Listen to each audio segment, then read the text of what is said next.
এই কলিৰ পাপ সাগৰত জীৱ তল যোৱা দেখি অধুগতি যোৱা দেখি কৃপাময় কৃষ্ণে চিন্তা কৰি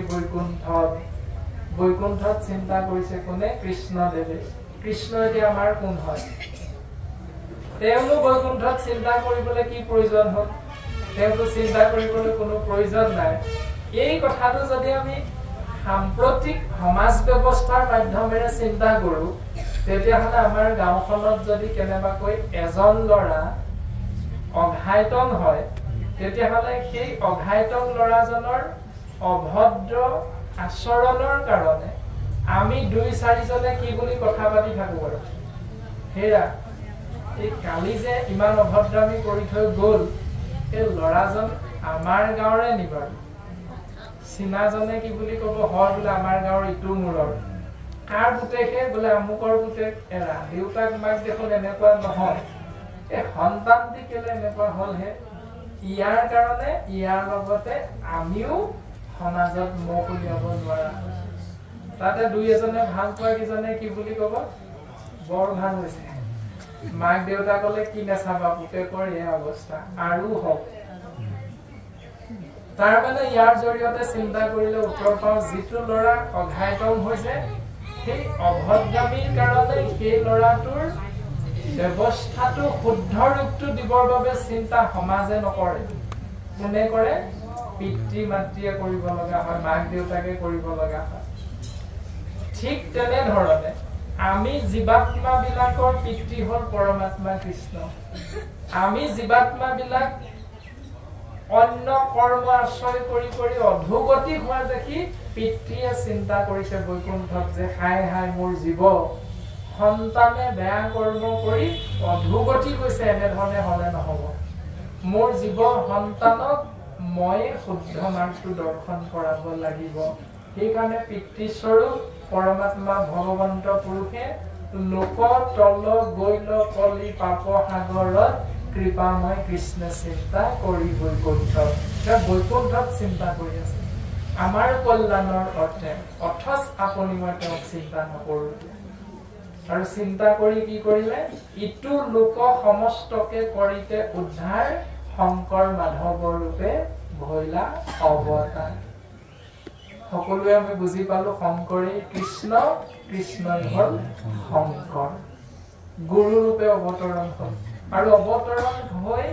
গুৰুজন বস্তুৱে ইমান সুন্দৰ কৃপা কৰিলে আমাক ভাই মোহে বোলা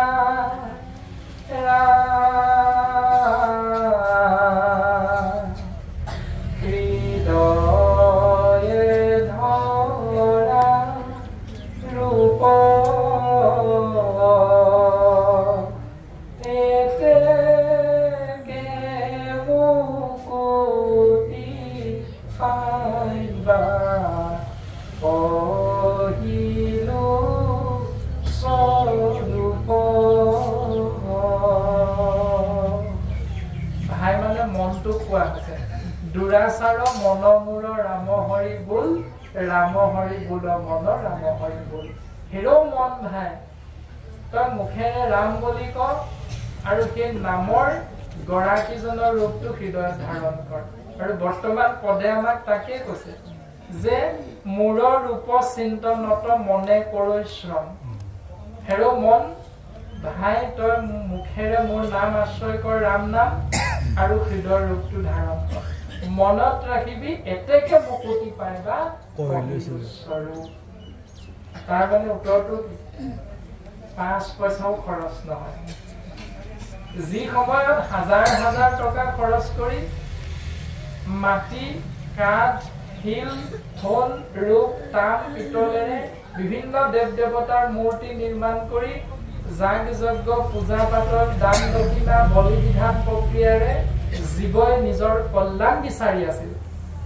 সেই সময়ত গুৰুজনাই শুদ্ধ সত্য মাৰ্গটো দৰ্শন কৰাই দিলে হাজাৰ টকা খৰচ কৰাৰ বিপৰীতে 5 পইচাও খৰচ নোহোৱাকে তুমি মুক্তি লাভ কৰিব পাৰিবা অৰ্থাৎ দেশৰ অৰ্থনৈতিক দিশটোকে গুৰুজনাই এটা বেলেগ দিশেৰে বুৱাই দিলে তাৰ পাছতো আপুনি মই তাক চিন্তা নকৰো হাতত কাঁচিখন লৈ পথাৰত ধান কাটি আছো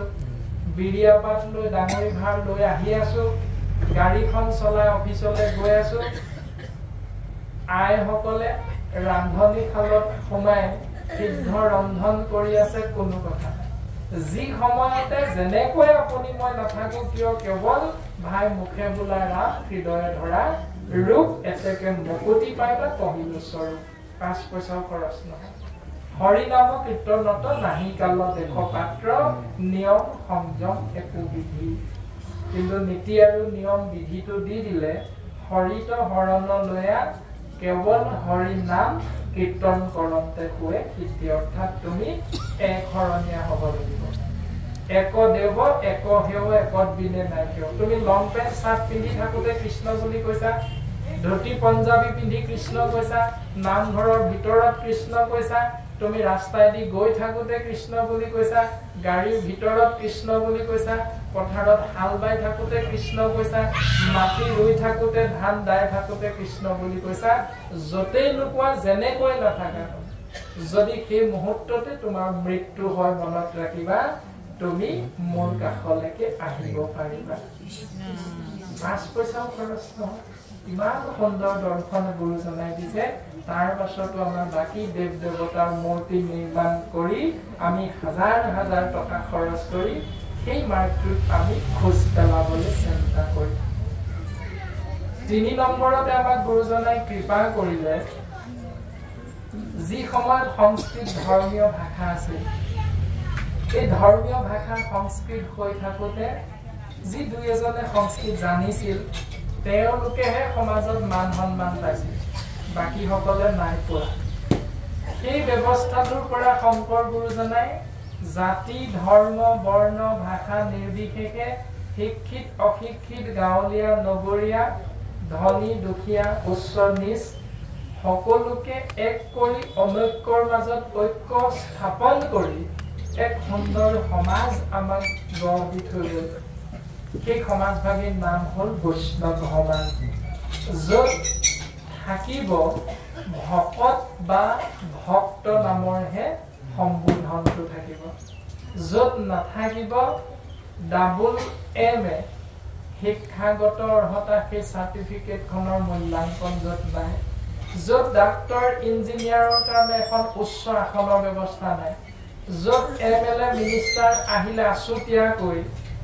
এখন উচ্চ আসন মান্যতা প্ৰদান কৰাৰ য'ত ব্যৱস্থা নাই অৰ্থাৎ 5 বছৰীয়া শিশুৰ পৰা আৰম্ভ কৰি 90 ঊৰ্ধ্বৰ বৃদ্ধ ককা আইতালৈকে সমান সম অধিকাৰ সমান আসনৰ ব্যৱস্থা গুৰুজন বস্তুৱে কৰি দি থৈ গৈছে তাৰ পাছতো আমি যদি তাৰ বিপৰীত চিন্তাটো কৰোঁ তেতিয়াহ'লে আমি গুৰুজনাৰ দৰ্শন পূৰ্ণাংগ ৰূপত আশ্ৰয় কৰিছনে নাই এইটোত কিন্তু সন্দেহ আছে আৰু তাতে মাধৱ গুৰুজনাই সহযোগ কৰিছে নহু জানা আমি 4 জাতি 4 আশ্ৰমী নহু আতি নহু ধৰ্মশীল দান ব্ৰত তীৰ্থগামী আমি এইবিলাকৰ এটাও হ'ব পৰা নাই প্ৰভু কিন্তু পূৰ্ণানন্দ সমুদ্ৰৰ গোপী ভৰ্তা পদ কমলৰ দাসৰো দাসৰ তান দাস হৈলো গুৰুজনে ইমান সুন্দৰভাৱে সহযোগ কৰিলে যে আমি ইমানখিনি হ'ব লাগিছিল কিন্তু আমি হ'ব পৰা নাই কিন্তু প্ৰভু কিন্তু পূৰ্ণানন্দ সমুদ্ৰৰ পূৰ্ণ আনন্দৰ গৰাকী পূৰ্ণানন্দ মহাসমুদ্ৰৰ যিসকল গোপী ভৰ্তা পদ কমল যিসকল ব্ৰজধামৰ গোপীয়ে অহৰ্নিশে সেই পূৰ্ণ আনন্দ স্বৰূপ মহাসমুদ্ৰ ঈশ্বৰ কৃষ্ণদেৱৰ চৰণ কমলত গোপী ভৰ্তা মানে গোপীসকলে ভজনা কৰি থাকে চিন্তা কৰি থাকে দাসৰো দাসৰ প্ৰাণ দাস হৈলো আমি একেবাৰে শেষৰ দাসজনে হলো প্ৰভু আমি আৰু এইখনেই হ'ল গুৰুজনাৰ দৰ্শনৰ আদৰ্শৰ বৈষ্ণৱ সমাজ ভাগী এতিয়া তাৰ পাছতো আমি মইহে জানো তইহে জানো এইটো আমাৰ বেছিকে হৈ থাকে বোলে বৈষ্ণৱক নামাচাৰ্য হিচাপে নামটো প্ৰস্তাৱ কৰি দিলে কলিতা বাপে লাহেকে কি কলে বোলে বাপ আমাৰ ফালে কাম এটা আছে আমি সন্ধিয়ালৈ যাব লাগিব লাহেকে তেওঁৰ লগতে আৰু দুজন উঠি গুচি গ'ল বোলে কেলে এইজনে ইমান ভুল ভুলকে গায় মই ভাবিছিলো মুখে নামটো প্ৰস্তাৱ কৰিব তেওঁলোকে কৰিব এই যে আমাৰ মনৰ মাজত থকা আক্ষেপবিলাক এইবিলাক এৰি উদ্ধৱক কৈছে তুমি কামেৰে মোৰ কথা শুনা মুখেৰে তুমি মোৰ নাম লোৱা আৰু হৃদয়ত তুমি মোৰ চিন্তা কৰা আৰু উদ্ধৱক এইটো সিদ্ধান্ত দিছিল যে ওলালো মই বৈকুণ্ঠলৈ ঐ উদ্ধৱ তুমি নাকান্দিবা বিচাৰিলে তুমি মোক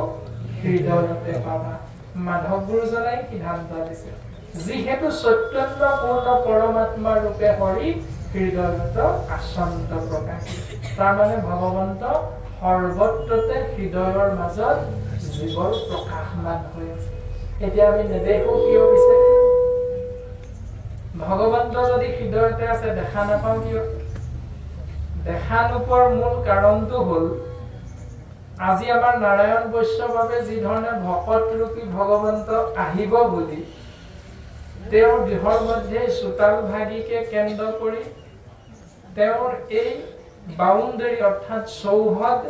চাফ চিকুণ কৰি ৰাখিছে পৰিষ্কাৰ পৰিচ্ছন্ন কৰি ৰাখিছে তেওঁ জানে যে অপৰিষ্কাৰ লেতেৰা স্থানত ভকত আশ্ৰয় কৰি ভাল নাপায় সেইকাৰণে তেওঁ পদূলিমুখো সুন্দৰভাৱে পৰিষ্কাৰ কৰি ৰাখিছে ভকতৰ পদধূলা পৰিব তেৰাৰ গৃহত গতিকে তেওঁ পৰিষ্কাৰ পৰিচ্ছন্ন কৰি ৰাখিছে যি ধৰণে আমি বুজি পাওঁ যে অপৰিষ্কাৰ লেতেৰা স্থানত আমি থাকিবলৈ ভাল নাপাওঁ যি ধৰণে তদনুৰূপ ভগৱন্ত ক'ত আছে বুলি ক'লে কৃষ্ণ তুমি আছা হেনো সবাৰো ক্ৰেডিট তত্ত্ব নাপাই তোমাক বিচাৰো বাহিৰত কৃষ্ণটো ভগৱান স্বয়ং হৃদয়ত আছে হৃদয়ত থকাৰ পাছত এই হৃদয়খনত আৰু বহুত বস্তু আছে সেইবিলাক হ'ল পুৰুষুত কপট দম্ভ দৈশ্য অহংকাৰ মদ মাচৰ্য অসূয়া অপ্ৰীতি অন্যায় আদি চিন্তাবিলাক আমাৰ হৃদয়ৰ মাজত আছে যদি এইবিলাক লেতেৰা আমি আঁতৰ কৰিব পাৰো তেতিয়াহ'লে ভগৱন্তক আমি স্বয়ং দৰ্শন পাই যাম যদি এইবিলাক লেতেৰা আৱৰ্জনা লৈ লৈ আমি নামঘৰলৈ যাওঁ দিনে ৰাতিয়ে কৃষ্ণ নামেই লৈ থাকো তথাপিতো আমি ঈশ্বৰ পুৰুষত প্ৰত্যক্ষ ৰূপত দৰ্শন নাপাওঁ সেইকাৰণে আমি সৰ্বপ্ৰথম আমাৰ হৃদয়খন